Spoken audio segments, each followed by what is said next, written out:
levantando la taza, porque si cogemos las tasas y esto ya no tenemos que preocuparnos de subir impuestos. Bueno, los más altos eran Dinamarca y Eslovenia, uno de los países por eso tiene muchos impuestos. Dinamarca representaban cerca del 4% del PIB, los ingresos por impuestos medioambientales. En Eslovenia lo mismo. Los más bajos, los que tienen los impuestos medioambientales más bajos de toda la Unión Europea, ex aequo, son España e Irlanda.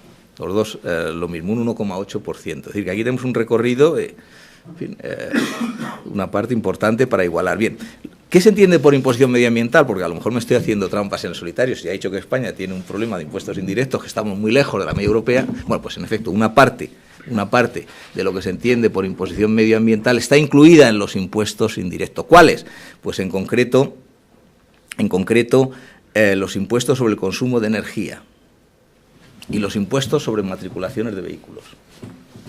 Los impuestos son impuestos indirectos, están incluidos. Otra parte, sin embargo, de los impuestos medioambientales están incluidos en los impuestos sobre el capital. ¿Cuáles? Pues los impuestos sobre la tenencia de vehículos de tracción mecánica. La propiedad de los vehículos de tracción mecánica, ese impuesto se considera medioambiental y está incluido entre los impuestos directos. Lo que son impuestos específicos sobre la polución, esto, nada, son una cantidad despreciable prácticamente, por lo tanto ahí estoy totalmente de acuerdo con Juan. Y bueno, en efecto, también, como él ha dicho, del total de ingresos medioambientales en toda Europa, no solamente en España, sino en toda Europa, del total de ingresos por impuestos medioambientales, los impuestos sobre el consumo de energía representan el 77% del total. El 77% total. De este total, la gran mayoría son los impuestos sobre hidrocarburos, diésel y gasolina. En España son los más bajos de Europa. Antes eran los griegos y los portugueses, hasta que los intervinieron y los subieron. Ahí, al que le preocupa el medio ambiente y considera que los impuestos, como decía Juan, no solamente tienen que ser mecanismos de recaudación, sino también de disuasión, de conductas mejorables, hay un elemento muy importante en el caso de España. La principal fuente de contaminación de España, en términos absolutos y en términos diferenciales con el resto de Europa, es la importancia relativa del transporte de mercancías por carretera en relación con el transporte de mercancías por ferrocarril. España, con gran diferencia, es el país que más transporta por carretera de toda Europa. Una diferencia abismal. Y esta es la principal fuente de contaminación de toda la economía española. Bien, esto se debe a dos razones. La primera es orográfica y por tanto no se puede hacer nada. Francia tiene unas llanuras espectaculares. Pero hay una segunda que es económica. La económica es que España es, de los grandes países de Europa, el único que solamente tiene peaje en el 16% de las vías de alta capacidad. Es decir, España se puede utilizar la carretera intensamente a un precio gratis. Portugal, desde la intervención, el 100% de las carreteras de alta capacidad, autopistas y autovías, peaje. En Francia, 75%. En Italia, el 75%. En Alemania, el 100% peaje para camiones. España, el 25%. Ahora, por cierto, España, y se va a quitar lo poco que hay, se va a quitar por lo que estamos sabiendo. El que quiera preocuparse en serio por el medio ambiente, bueno, y también por la recaudación, ¿por qué? Porque esta es una de las diferencias de recaudación con Portugal importantes. Debía ser un campo de actuación decisivo, mucho más importante, muchísimo más importante que cualquiera de las otras cosas. Bueno, y el otro error de política económica es que hicimos los AVEs, y los AVEs, como se sabe, pues no transportan mercancías. Es decir, hemos invertido en nuestra red de ferrocarril lo que no está escrito, y sirve para maravillosos fines de semana aquí o allá, pero no para transportar mercancías. Aunque si la burbuja no hubiera estallado, hubiéramos llevado las mercancías envueltas en celofán, hubiéramos hecho tal salvajada que, en fin, nunca se sabe. Bueno, lo dejo ahí porque a estas horas empieza a calentar la mente.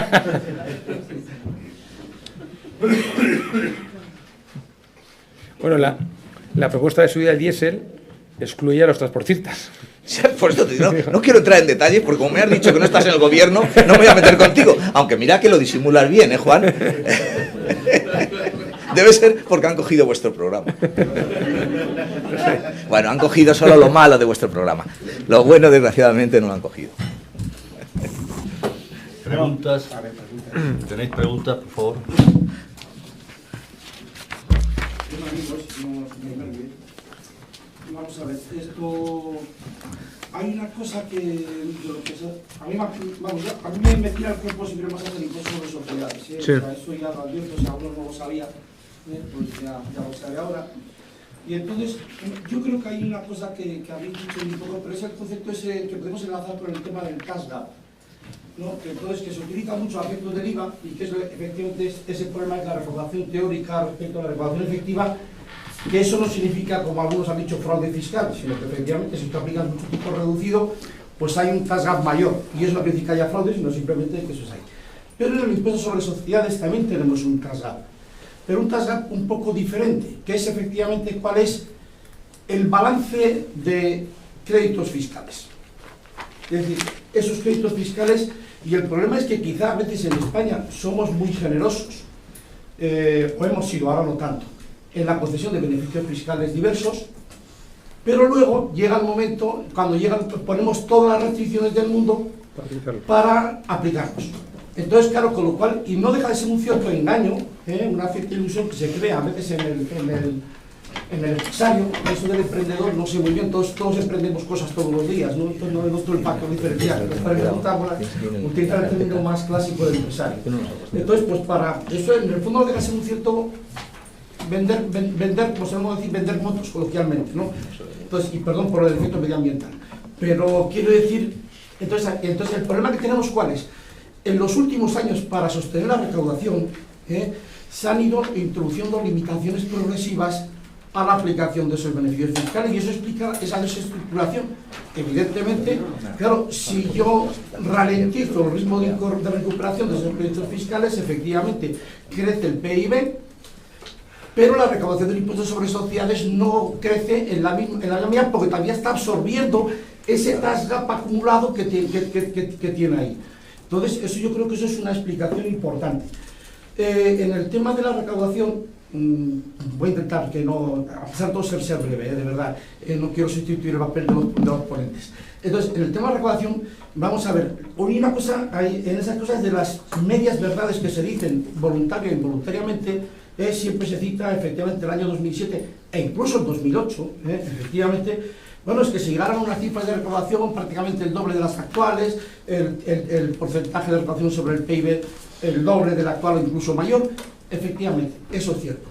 Ahora bien, hagamos un ejercicio un poco de coger, vamos a seguir qué ha ocurrido con la recaudación del impuesto sobre sociedades en lo que va del siglo XXI.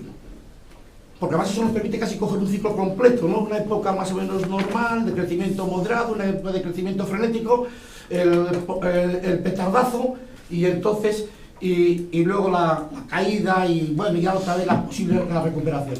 Bueno, pues realmente, si descontamos, me parece que es 2006, no, creo que 2005 todavía, no, 2006, 2007, 2008, ahora mismo estamos, digamos, en los 2 últimos años, en las recaudaciones más altas que ha habido en la historia del impuesto sobre sociedades. A pesar de todas esas cosas y tal, luego, bueno, no vamos tan mal. Nuestro porcentaje de recaudación del impuesto sobre sociedades sobre el PIB, si miramos toda esa serie, se mantiene alineada con los países de la Unión Europea, los que están incluso por encima de nosotros, Alemania y esas cosas. Por lo tanto, hombre, a ver, no es para tanto. Entonces, y luego hay otra cuestión, que hay una cosa que ya lo he leído hace poco, y efectivamente, que como enlaza con algo que yo ya pensaba antes, pues estoy muy de acuerdo, evidentemente, y me parece muy bien, que es realmente el tipo de efectivo del impuesto sobre sociedades, tal como se viene calculando, habría que interpretarlo en sentido contrario como se interpreta. Es decir, a más bajo el tipo efectivo, curiosamente, eso significa un mayor grado de internacionalización y de expansión de la actividad de esa empresa, y en realidad está suponiendo una mayor, si miramos las cifras absolutas de esa empresa, unos mayores ingresos tributarios por el impuesto sobre sociedades. Por lo tanto, el problema, ¿por qué? Porque esos ratios no son... Perdona que te haga un inciso. Vamos a ver, esto que acabo de decir es muy importante. Eso lo piensa cualquier economista, que el impuesto se es más elevado y que los datos de Hacienda son absurdos. Los datos de Hacienda los saca porque Hacienda con eso consigue mayor asignación para sus políticas, oye, totalmente lógicas y aceptables todo. Y en España nunca había ocurrido nada, todo el mundo sabía que esto era así, hasta que un ministro de Hacienda, no de este gobierno, por ayudar a su agencia tributaria, le dio alas. No de este gobierno. Y empezó a decir esa historia que las empresas en España, que si el tipo efectivo, que si no sé qué, que si no sé cuánto. Esto nunca se había puesto en duda. Lo que dice son hechos que hasta hace 2 o 3 años. Claro, es verdad que ser ministro de Hacienda entre 2 elecciones es muy duro. Y además es muy amigo mío y yo no quiero... porque, claro, no lo... Profesor mío, no, y seguro que él sabía esto perfectamente. Pero, oye, haces unas elecciones, no sirve, estás en un periodo electoral, no, vas a convocar en cualquier momento, pues claro, no te vas a poner a hacer florituras. Es decir, la regulación estándar del impuesto sobre totalmente de acuerdo, digamos que puede estar ahora mismo, pero si se mira hasta toda esta serie, se comprueba, anda entre 20 y 25.000 millones de euros. Sí, todo lo que sea intentar tirar de los 25.000 millones para arriba, el 2,3. eso no lo resiste el sistema actual. Sí, totalmente. Sí. Bueno, entonces, el mejor año fue el 2006, que fueron 42.000 casi. No, me fue... pero proporcional al PIB, no olvidéis que... No, digo, bruto. en cifras absolutas, yo creo que no, en 2005, si no tengo dudas, 2006, 2007, 2008, son las 3 cifras máximas, y luego ya estamos más o menos en ese entorno 20-25.000, y ahora mismo son las siguientes más altas del país.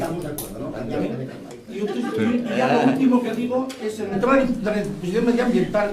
Vamos a ver, yo a mí no sé por qué tengo la sensación de que los impuestos ligados a la energía son más del 70%, pero yo creo que pasan del 80%, porque habría que sumar los impuestos sobre electricidad y los impuestos sobre hidrocarburos. Y si sumamos eso, estamos... Es decir, de hecho, los otros impuestos, los que no son ni alcoholes ni tal y eso, creo que no llegan ni al 5%, ¿no? De los impuestos medioambientales. Y lo que no sé muy bien es cómo se computan los impuestos locales. Oye, han metido el impuesto sobre el impuesto sobre el alcohol y el impuesto medioambiental, eso es muy sabio. No lo he metido. Me había parecido... Sí, de alguna manera están... Sí, no, tienes toda la razón. Entonces, pues yo digo que entonces es una cuestión curiosa, entonces, en ese sentido. Y a mí lo que me parece que y entonces hay una cosa que es un poco contradictoria.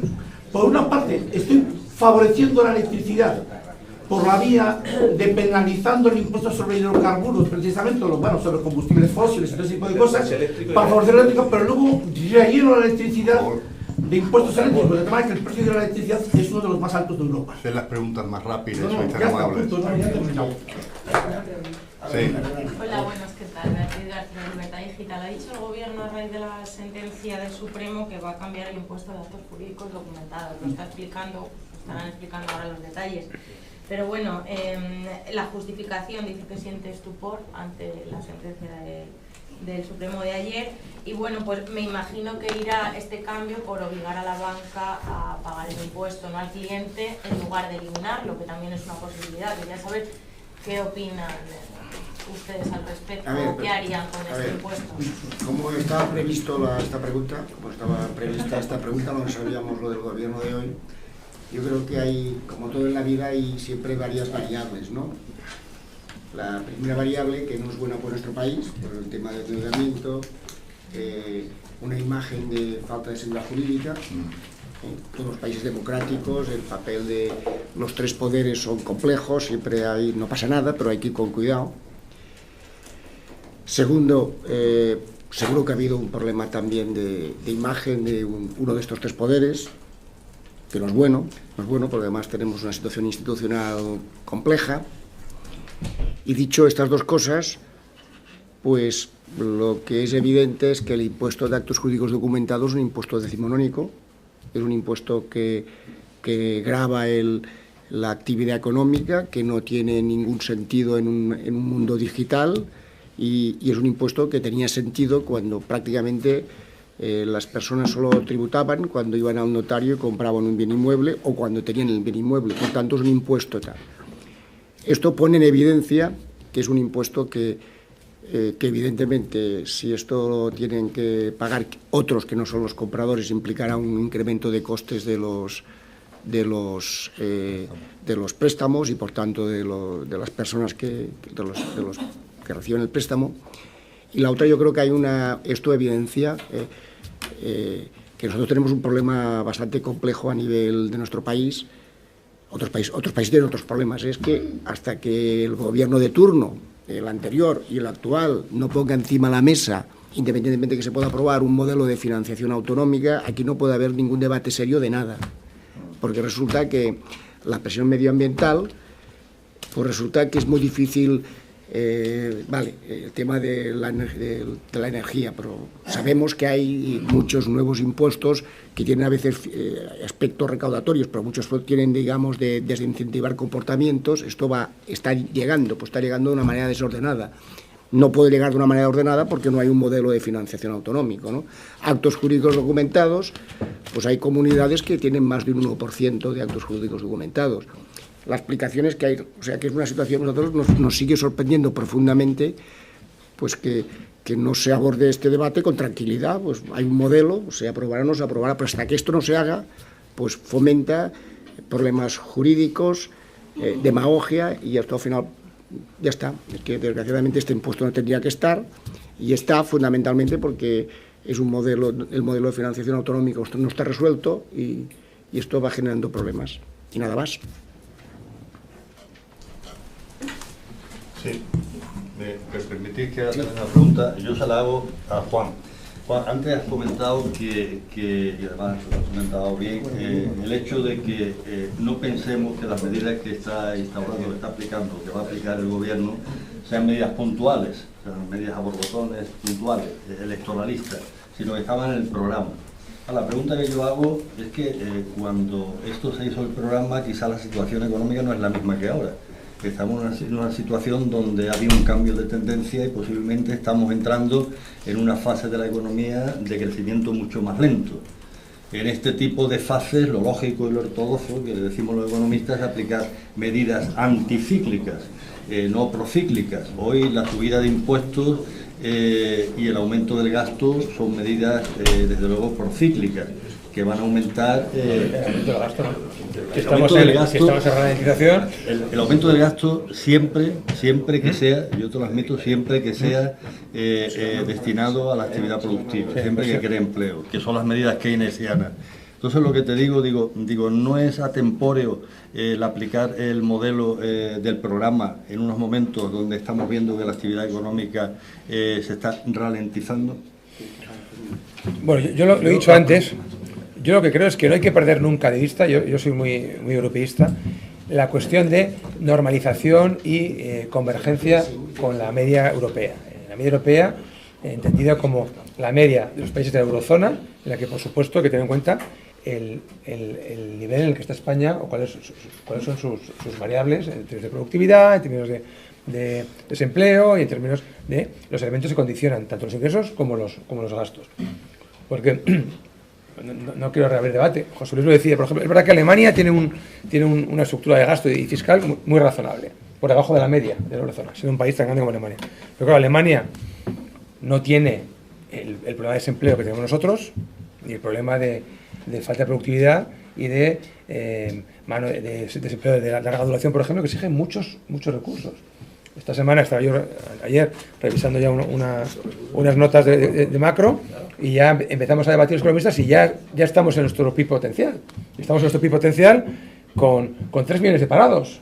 Y los de mi generación, que somos ya los maduros, por decirlo de alguna manera, hemos visto los estragos que ha causado la crisis en la gente de nuestra generación, que son los de 45 o 50 para arriba, que todos los que perdieron el empleo, nadie se está colocando.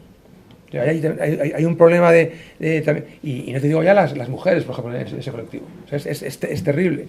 Y claro, eso en Alemania no pasa. Se ha criticado este proyecto de presupuestos por no prestar la atención que merece la inversión productiva, la innovación, etc. Pero claro, en Alemania, yo estoy diputado por Navarra 12 años, 3 legislaturas.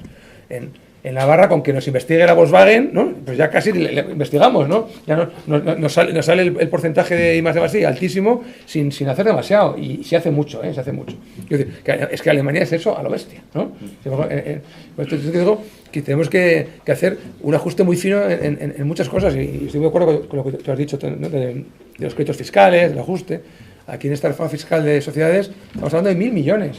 que es peanuts, que se dice, pero estamos en un momento en el que con 1.000 millones se pueden hacer muchas cosas, porque hay muchos objetivos y muchas... Si es que 1.000 millones son 3.000 millones más de lo que debía haber, debía haber menos 2.000. Es que estoy sufriendo porque hay personas de los medios que se nos van a ir y... Yo, sobre las hipotecas, que he dicho que el gobierno va a legislar, que preguntaba...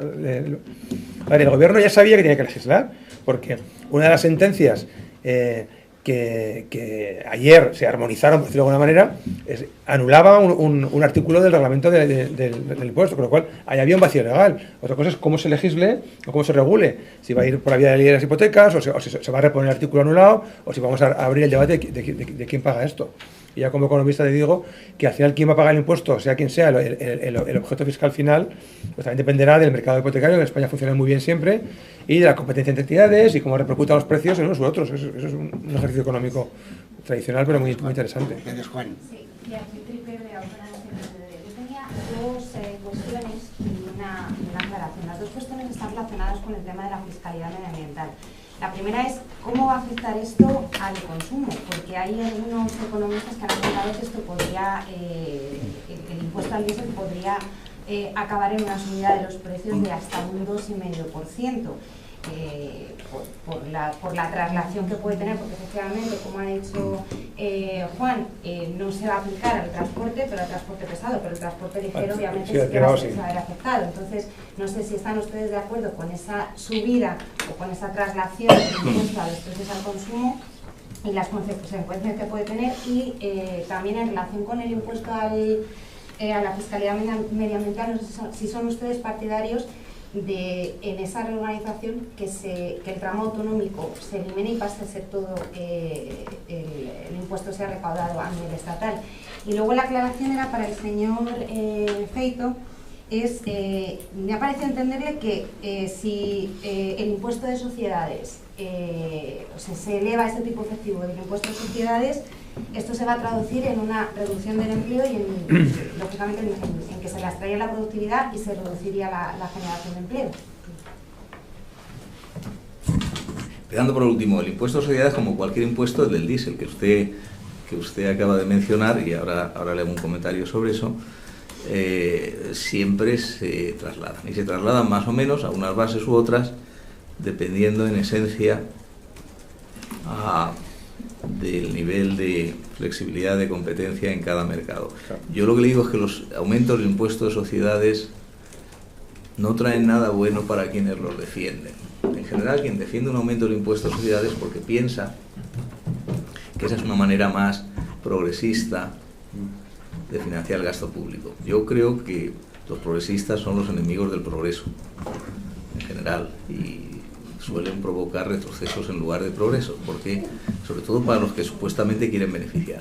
Yo lo que digo es que, en contra de lo que piensan muchos progresistas, que creen que es mejor subir el impuesto de sociedades que los impuestos indirectos, la consecuencia de la subida del impuesto de sociedades, e incluso de no bajarlo, España tiene un tipo impositivo social muy elevado, más elevado que en otros países, y dentro de nada va a ser todavía más elevado, son negativas para los supuestos colectivos que se beneficiarían de ese aumento, porque se puede trasladar a los trabajadores en forma de menos salarios o menos empleo. Puede no trasladarse a los trabajadores, y entonces a los clientes en forma de mayores precios.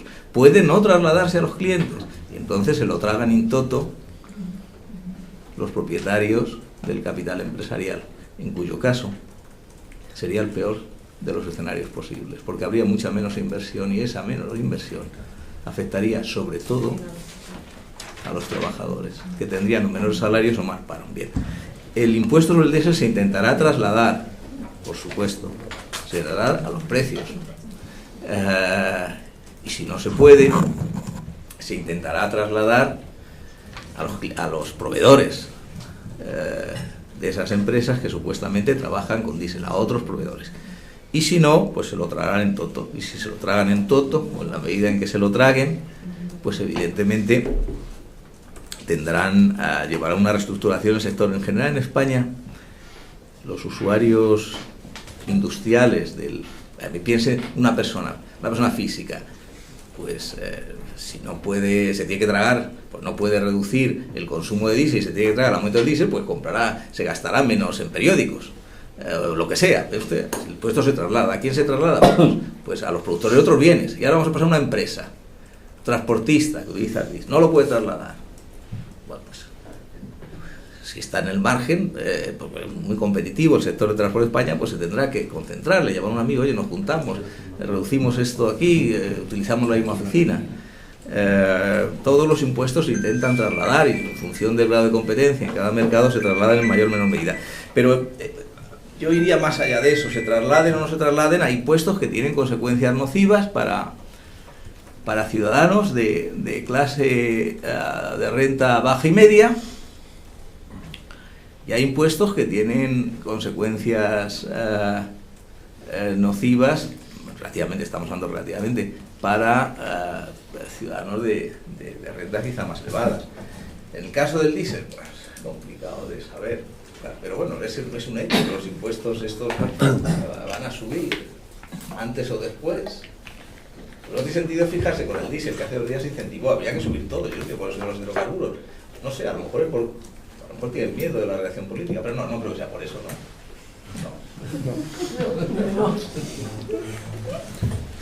Yo sí que diga algo.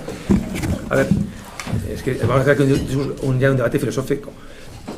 Podemos debatir sobre... De filosófico nada más. Normativamente sobre el tamaño del sector público, el tamaño de recaudación, la redistribución.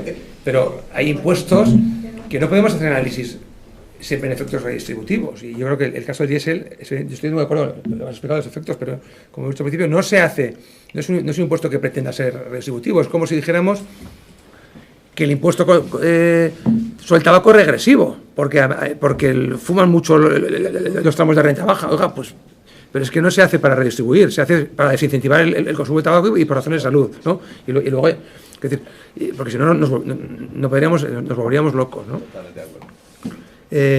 Y se repercutirá pues, en función de la competencia, de los márgenes, de la flexibilidad del mercado para reducir costes por otros lados. Pues ¿no? Veremos. Totalmente de acuerdo. Muchas gracias. La verdad que me ha gustado escuchar el debate y con estos datos. Yo tengo una reflexión y una pregunta.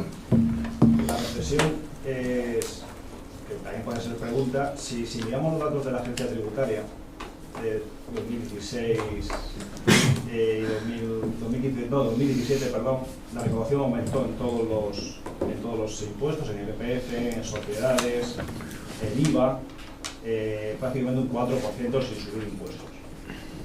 Si miramos la bajada de impuestos de 2015 y 2016 en impuestos directos, o sea, en IRPF y sociedades, vemos que en 2015 y 2016 subieron los impuestos, o sea, subieron la recaudación, perdón, hasta 104.000 millones. Bien, yo es una reflexión que dejo encima de la mesa porque en un periodo de bajada de impuestos, pues subió la recaudación en este punto.